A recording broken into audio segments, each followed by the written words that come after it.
আরে না, লটারি পাইনি। তবে লটারি পাওয়ার থেকেও বেশি খুশি আমি আজকে। ভাবছো তো পাগলের মতো কেন এমন করছি? হ্যাঁ, খুশিতে আমি আজকে পাগলই হয়ে গেছি। কেন শোনো তাহলে। বর্ষাকালে তো কম বেশি সবাই পুর্তলিকা গাছ বসায়, আমিও বসিয়েছি। তাতে দু একটা করে ফুল আসাও শুরু হয়েছে। কিন্তু 2 বছর ধরে এই 3-4টে কালারই আমার কাছে আছে। স্টক আর কিছুতেই বাড়াতে পারছি না। তো সপ্তাহখানেক আগে রাস্তার ধারে বসা এক নার্সারিতে গেছিলাম। সেখানে কমলা রঙের ফুল ফোটা একটা পুর্তলিকা দেখলাম। দাম জিজ্ঞেস করতেই বলল 35 টাকা।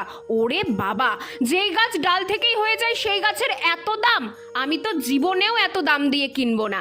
বুদ্ধি করে বললাম, আমি ছোট্ট একটা ডাল নেব, 5 টাকাতে দেবে? দোকানদার প্রথমে না না করলেও পরে একটা ডাল ভেঙে দিল। আর ডালটা এনে বসানোর পর শুধু হয়েই যায়নি, তাতে আবার ফুলও ফুটেছে।